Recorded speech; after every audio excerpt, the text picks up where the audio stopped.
juróom-ñaari waxtu toftal fanweeri simili ci télévision Futur Média ak ca Touba Mbacké dal leen ak jàmm ci xibaaru marax yi dina bokk ci li ñuy waxtaane tey màggalu Touba foofee ca Tiwaawoon ay taalibe yi ba bokk rek ci tarixa Tijaan jóg taxaw gunge ñi nga xamante ne rek ñooy dem foofee ca Touba di ay taalibe Serigne Abdoul Aziz Sy Al Amine yàlla yokk leeram ñooñu nag ñoo booloo ci association bu ñuy duppee Soppeel Al Amine ñoom lan mooy seen taxawaay taxaw ci tali bi rek di jagleel ñi nga xam ne ñooy dem Touba di leen jox ay xeetu ñam ay fruits ak i ndox jamono jooju nag fii ci Ndakaaru dem beeg dikk bi xaw a tàggatémbe li ko waral oto lañ mënul tëggat loole nag tax ñu bëri seen liggéey xaw a sond métti tey ñeneen ñi nag mënoon doxi seen soxla tamit ñu am ci ay jafe-jafe ñu ne li ko waral mooy màggal Touba oto yu bëri jamono ji ñuy wax ak yéen ñoo ngi ca diwaan bu tëdd ba wala sax ñu ngi ci yoon bi ci jamono jooju nag askanu Kaolack di ñaawlu li ñu gis démb foofee nag ab Samba Boy dugg ci benn jàngu jaxase fa yëpp loole xewe ci cathédrale bu Kaolack loole nag askan wi di ko ñaawlu rawatina kilifa jàngu yi dinañ wax ci wàllu tàggat yaram CAN 2019 ca Cameroun Guinée équatoriale dalal équipe nationale bu Sénégal loole fukki fan ak juróom-ñaar ci weeru novembre lañ koy amal foofee ca Bata Aliou Cissé entraîneur bu équipe nationale du Sénégal fësal na tey ñaar fukki gaynde ak ñett yi nga xam ne rek ñoo fas yéene dem foofee football match boobu ci loolu nag ñu nemeeku ne milieu de terrain bi de Alfred Ndiaye moom du ci bokk li ko waral dafa am suspension kii di Assane Dioufé nekk ca Saint-Étienne moo ko nar a wutu kii di Salif Sané tamit dina teew ci boobule jongante mbokk yi boo leen taxeeloo tuuti ñu dem waa Touba fekki leen fa laata ñuy wéyal li nga xamante ne rek mooy xibaaru marax yi Fatou Dieng su fekkente ne yaa ngi ci buumu jokko wala sax yaa ngi ci antenne bi ñu bàyyi la nga doxal ba ci kanam. Ibou Diouf ginnaaw bi ma la nuyu mbokku téléspectateurs yu télévision Futur Média xibaaru marax yi fii ci Touba Mbacké ponk yi ci gën a fës accident yi am na ñaari doomu aadama ñu ñàkk gum seen bakkan ñu ne nag loolu mi ngi soxal liggéey boo xam ne daal ñi yëngatu ci wàllu yi amal nañ ko ñu ne téeméeri doomu aadama ak juróom-ñaar fukk ak ñaar ñoo ca loru autoroute Ila Touba tijji nañ ko taalibe yi ña nga fay jaar te duñu fay dara boobee autoroute sax maanaam tijjite gu mag ga ñu ngi koy xaar ci weeru décembre lu ci mën a am dawalkat yi ñuy sàkku ci ñoom daw ndànk dal ndànk beneen ponk mbokk yi ak takk der yeeg ña ñu teg loxo ñu ne fi mu ne nii toll nañ ci ñaari téeméeri nit ak juróom-ñaar fukk ak juróom-benn ñooñee dañoo bokk si ñi nga xam ne bu ñii di gàmm ñoom dañuy ras dem ñu ne itam lu jëm ci xeetu sinébar bi di drogue itam teg nañ ko fi loxo leneen itam xam ngeen ne tey jii la aljuma di aljuma ju mujj laata ñuy amal màggal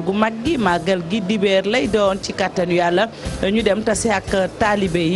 taalibe yooyu nag kenn ku ne yëkkati nga li nga xamante ne si moom moo ci sa mbëbët nga wax ko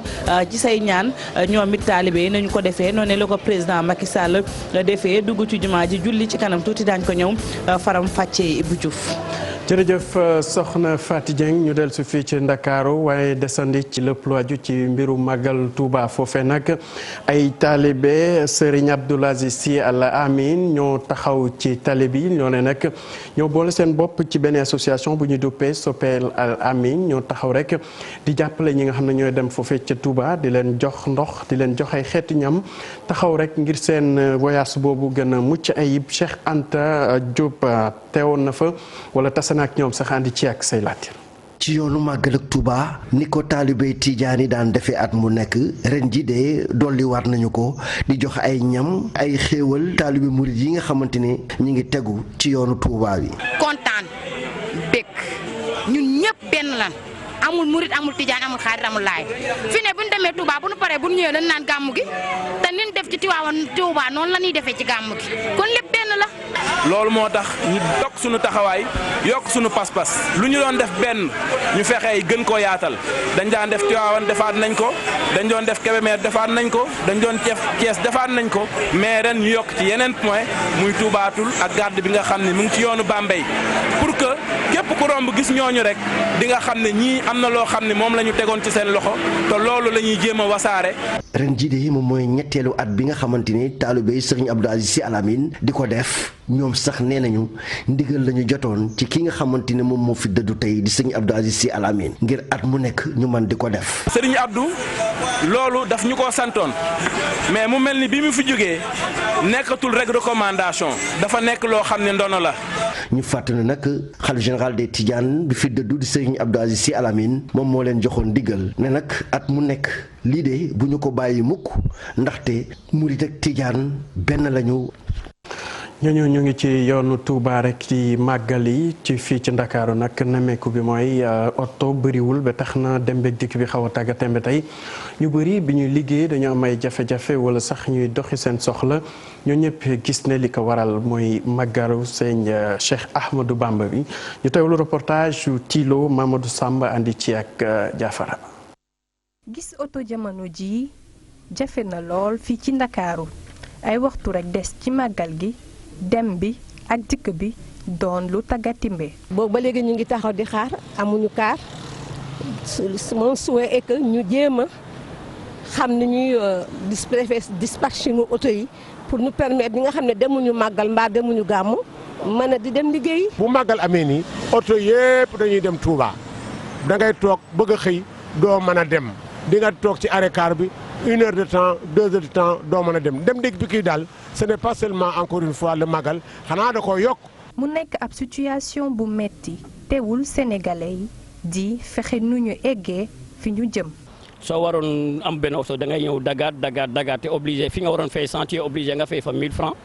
bon te nekkul ñëpp a mun a am moyen pour jël taxi mu jëlee la segal yóbbu la. ñenn ci sénégalais yi jàpp ne budget transport bi ñu yokku la wante jafe-jafe mu ngi nekk ci ngoon gi. da ngay mujj obligé yak copain koo xam ne day dem même endroit bi ngeen bokk taxi bi soit bon moom koo xam ne aussi borom baax la mu jël taxi yóbbaale la mais sinon parfois guddi gi lay gën a métti nag bëccëg bi guddi gi moom franchement day tar carrément de. bu ñu bëgg am suñu rendez-vous du ñu mën a dem rapide yi c'est pas sûr dañuy def yaa plan B de tarif doo gis oto léegi boo demee doo am rendez-vous nga ñu obligé ñibbi sol tarif bi day yokku c'est ce qu'ils font. neexul nag waaye nag on n'a pas le choix. ngir nga am oto faw nga xaar ay waxtu li le doon lu sénégalais yi di dund saa yu màggal jotee. mu nekkoon liggéeyu Tilo Mamadou Sam ak Mouhamed Sow Dieng ñu desandi ci lépp lu aju ci diwaanu Touba foofee nag autoroute Ila Touba Fallou Samb di secrétaire général des transports routiers du Sénégal moom li mu gis rek autoroute bi dañ ko ubbi te noppeegul ba tax na rek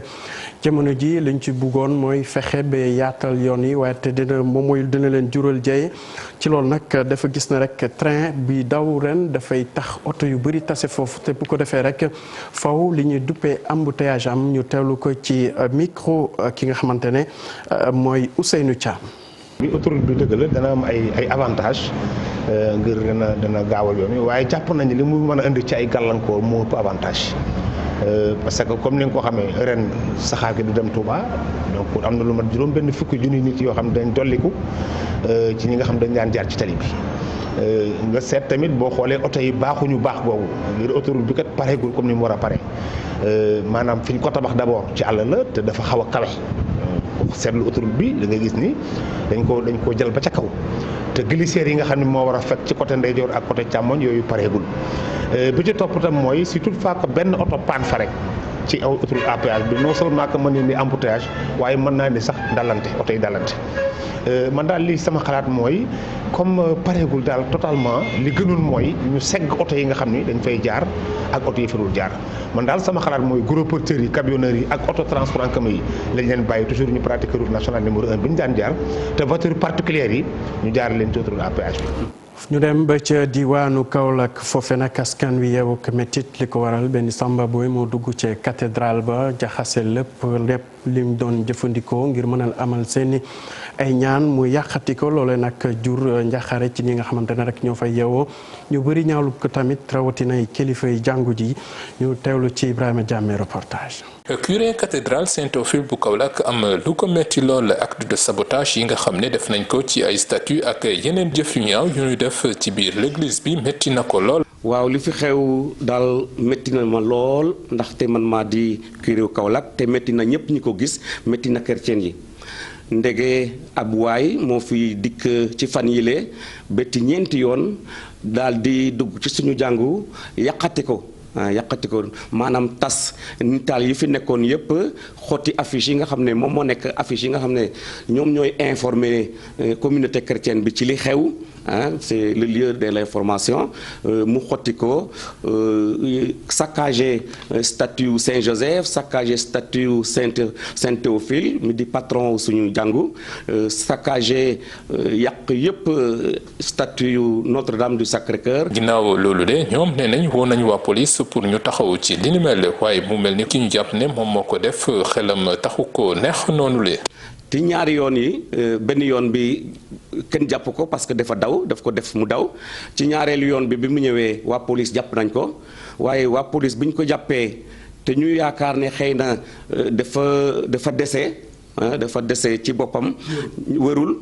ñu yóbbu ko Dakar ndax ñu seet ko te waa Dakar bi ñu ko bayee ca ëllëg sa la daal di dikkaat vraiment def loo xam ne ñaaw na trop. acte de sabotage bi ci mujj nag mu ngi am ci guddi 22 ci weeru octobre bi ñu nekk communauté catholique ñoom ñëpp nag ànd di koy naqarlu. Ibrahima Diame ñu dellu si fii ci Ndakaaru wax ak maître Adama Gueye Koké nag muy njiital plateforme de sécurisation du processus électoral maanaam lépp lu wàjju ci saytu élection yi ba mu mën a jaar yoon ci seeni boor loole nag amoon na ab dox nemmeeku dem seeti ki nga xam ne mooy Idrissa Seck waxtaan nag moom sukkandiku ci li na mel tamit ngir wax ci li nga xam ne dafa jàpp ne noonee la nguuru Sénégal taxaw rek ngir mën a nasaxal élection yi ñu dëgmal ci loolu nag nee nañ dinañ taxaw def seen kenn kàttan ngir li nga xamante ne mooy carte électeur yi ñu mën ko jot te buñ ko jotee tamit lépp lu ci amay jafe-jafe ñu mën ko rectifier laata élection yi ñu teewlu ko ci micro Adiata. li ma ko wax moom gis na ko ba ne ma sax am na sax yoo xam ne yëgaguñ ko parce que yi ma doon signalé naan gouvernement bi bëggee teg loxoom ci réseaux sociaux yi bëgg a teg loxoom ci presse publique bi jël na ko ba pare bëgg a jël nit teg ko kaw CNRA pour contrôler presse privée bi. jël carte yi téye ko te carte yi sax am nañu lu bees ñu ci wax mooy am na ñoo xam ne inscrire nañ ci période révision yi te carte yi ñu leen di jox mayewul du leen may ñu voté dama ci profiter attirer attention sénégalais ku yor sa récépissé te nga inscrire woon ci période révision bi bu ñu lay jox sa carte bu ko jël dem xool ko bu baax a baax su fekkee ne da nga ko xool gisoo si wàll bi nga xam ne may na la nga voté bu ko jël téyel sa récépissé bu jotee dinañ ci am nu ñu ci taxawee ba nga jot sa carte parce que carte bi boo ko jëlee noonu doo ci mun voté te du la amal njëriñ te doo mun a prouver que ne yaa ngi inscrire ci période révision yi donc loolu beneen mbir la donc loolu yëpp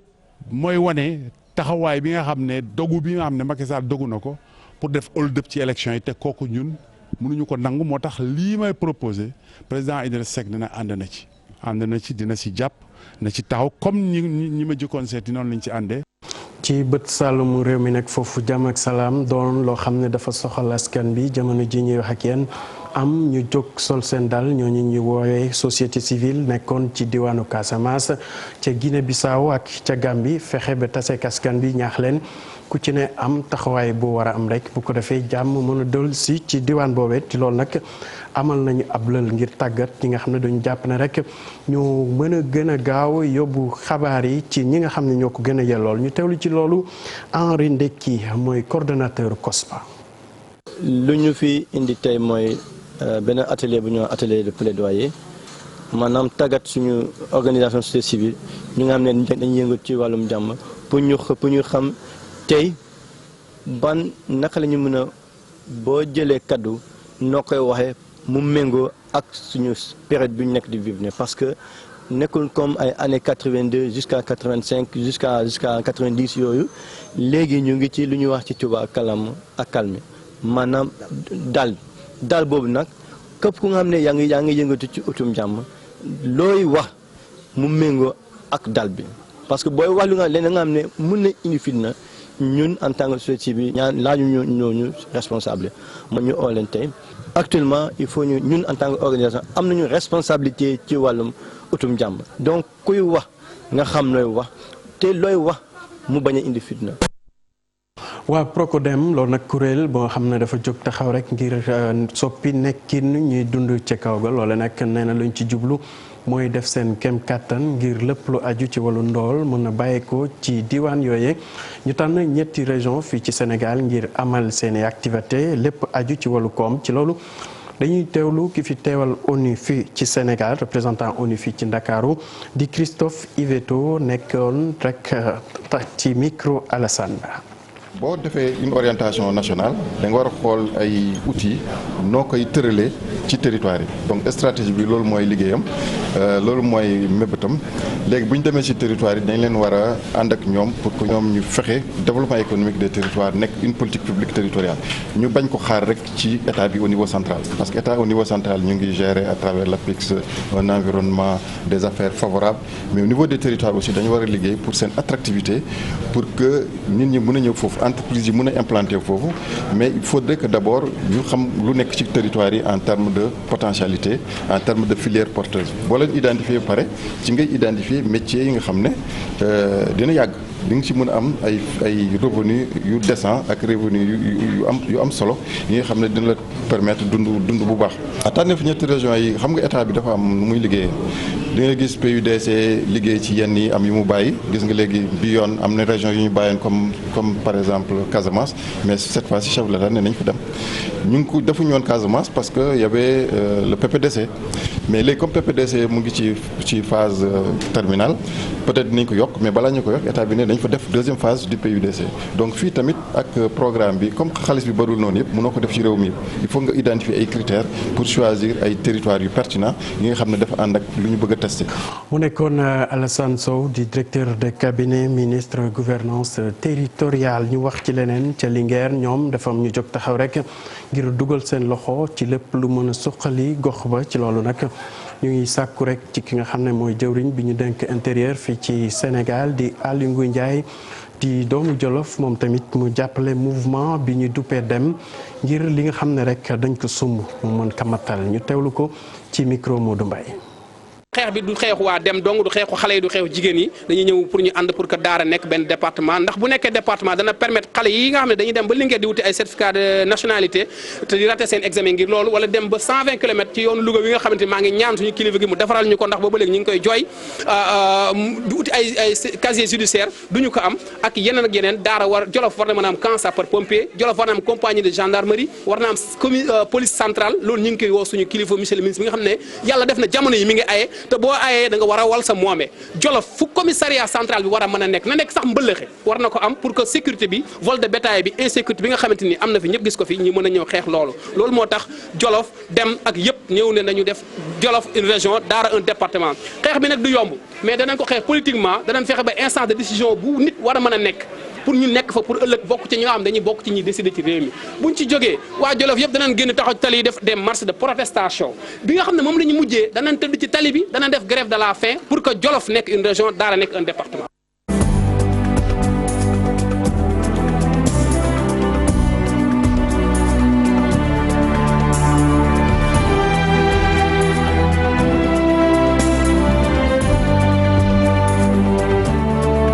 wax ci mbiru tàggat yaram football match bi nar a dox diggante Guinée équatoriale ak Sénégal ñu jàpp ko ci fukki fan ak juróom-ñaar ci weeru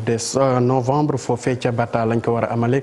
ci loolu nag Aliou Cissé sélectionneur bu équipe nationale bu Sénégal woon na fukki gaynde ak ñett ci ñooñu nag ñu gis ne Aliou Cissé moom dellusi na gannaaw ki nga xamante ne mooy Alfred Ndiaye moom dañ ko suspendre ak ki nga xam ne rek mooy Salif Sané moom tamit dellusi na ci groupe bi. Cheikh Diop teewoon na fa tey ànd ci ak Mohamed Dieng. 23 joueurs nañu convoqué mais am na 7 réservistes wax nga dëgg 7 réservistes yoo xam ne waxuma seen tur mooy Moussa Wagué mooy Adama Mbengue Pape Djibril Diaw Santy Ngom Famara Diédhiou ak